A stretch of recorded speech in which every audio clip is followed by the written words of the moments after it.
राधिका जी, राहुल गांधी जी ने हमेशा कहा है डरो मत। ये जो पिछले 10 साल से डर बैठा रखा है ना सांसदों में, मंत्रियों में, अधिकारियों में, इस डर को हटाने के लिए राहुल गांधी जी ने कहा, सांसदों से कहा, उतरो वेल में उतरो, पूछो मणिपुर में न्याय कब मिलेगा। विपक्ष मजबूत हो चुका है, अब आपको डरने की आवश्यकता नहीं है। और रही बात मल्लिकार्जुन खड़गे जी की, वॉकआउट करना भी एक एक्सप्रेशन है।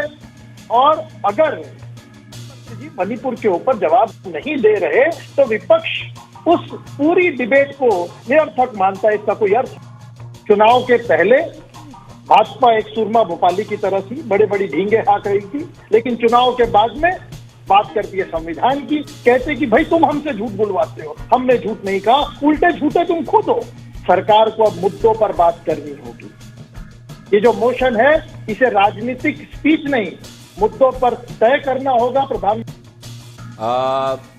देखिए, लोकेश जी ने भी बात कही तो पहले मैं थोड़ा लाइटर नोट पे बात कहता हूं। जो इन्होंने सुरमा भोपाली की बात कही, तो ये स्थिति तो लगता है राहुल गांधी की हुई थी 2019 के चुनाव में, जब उन्होंने कहा था चौकीदार चोर है, और बहुत जोर जोर से बोला था। और जैसे ही सुप्रीम कोर्ट सामने आया तो कहने लगा, अरे हाँ मैं तो ऐसे ही कह रहा था, तुम तो किनारे आ जाओ मियां इसी कोई। मैं एक गंभीर बात कहने का प्रयास करता हूं। देखिए, राहुल गांधी जी नेता प्रतिपक्ष बने हैं और अब वो 55वें वर्ष में प्रवेश कर गए हैं, तो ये बचपने की जो है हरकतें उन्हें छोड़ देनी चाहिए। आप फ्लोर ऑफ द हाउस पे खड़े होकर एकदम झूठ नहीं बोल सकते। आप ये बोल रहे हैं कोई एमएसपी नहीं दी गई। अरे भाई, कृषि मंत्री ने खड़े होकर कहा 2.5 गुनी एमएसपी बढ़ी है, और अभी पिछली ही कैबिनेट में एमएसपी की एक और किस्त बढ़ी है। तो कोई फ्लोर ऑफ द हाउस पे खड़े होकर एकदम झूठ कैसे बोल सकता है? फिर उन्होंने कहा कि अग्निवीर को कोई कंपनसेशन नहीं मिला। रक्षा मंत्री जी ने खड़े होकर कहा 1 करोड़ रुपए कंपनसेशन मिला, और उनकी परिवार की बाइट तक अवेलेबल है। तो आप अगर फ्लोर का उपयोग इस प्रकार के झूठ और प्रपंच को फैलाने में करेंगे, इसीलिए आपको नोटिस मिला, तो ये गंभीर आचरण नहीं हो। फिर आप बताइए, भगवानों की फोटो लेके चले आए। अब आप शंकर जी को दिखा रहे हैं, गुरु नानक देव को दिखा रहे हैं, और वो बिल्कुल असम्मानजनक तरीके से, जिसके ऊपर स्पीकर ने कहा, अच्छा चलिए वो भी हमने बात मान ली। आप करें अभय मुद्रा, अभय मुद्रा, ये इस्लाम में अभय मुद्रा कहां से दिख गई भाई?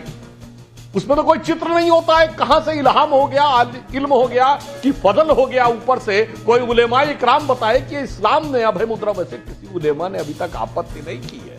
अगर हमारे किसी नेता ने बोल दिया होता तो फतवा जारी हो गया था, सरपंच से जुदा वगैरह हो गया होता, मगर इस्लाम में अभय मुद्रा कहने पर भी कुछ है। चलो, आपने कहा फ्लोर ऑफ द हाउस पे खड़े होके कि भगवान में आपकी आस्थाएं व्यक्त कर रहे थे, इसी फ्लोर पे खड़े होकर आपने ईश्वर के नाम की शपथ नहीं ली।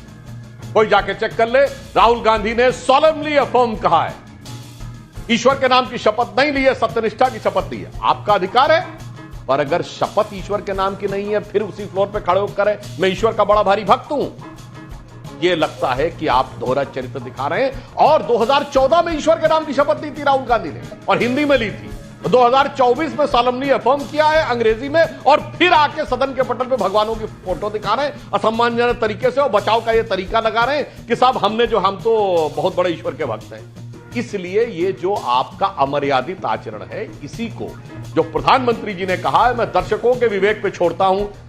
जिन लोगों ने पहले सदन में ऐसी हरकतें की कि जाके प्रधानमंत्री जी के गले पड़े, फिर आंखों से क्या इशारा किया, जिन पे यह आरोप लगे कि उन्होंने हाउस के अंदर खड़े होकर फ्लाइंग किस जैसी हरकतें की, अब उसे विराट बुद्धि कहा जाए या बाल बुद्धि कहा जाए। और अभी जो आपके में बताया गया वो बिल्कुल सही बात है। देखिए साहब, चुनाव के परिणाम आ गए, आपको बड़ा दायित्व दिया है, बड़ी संख्या आई तो बड़ा दायित्व है।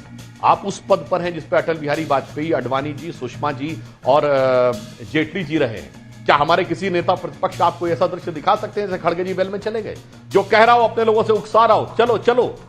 इनके फ्लोर लीडर्स ने खड़े होकर सिर्फ तख्तियां नहीं दिखाई हैं। क्या हमारे किसी नेता प्रतिपक्षी को ऐसी फोटो है जिसमें इस ढंग से भगवानों की फोटो दिखा रहे हो? और इनके फ्लोर लीडर्स ने टेबल के ऊपर चढ़ के नृत्य किए हैं, इनके फ्लोर लीडर्स ने माइक उखाड़ के फेंके हैं। इसलिए अंतर क्या है?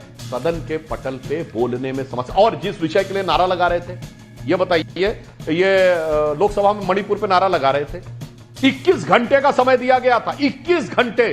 कितने मिनट बोले हैं मणिपुर पे? कितने मिनट बोले हैं नीट पे?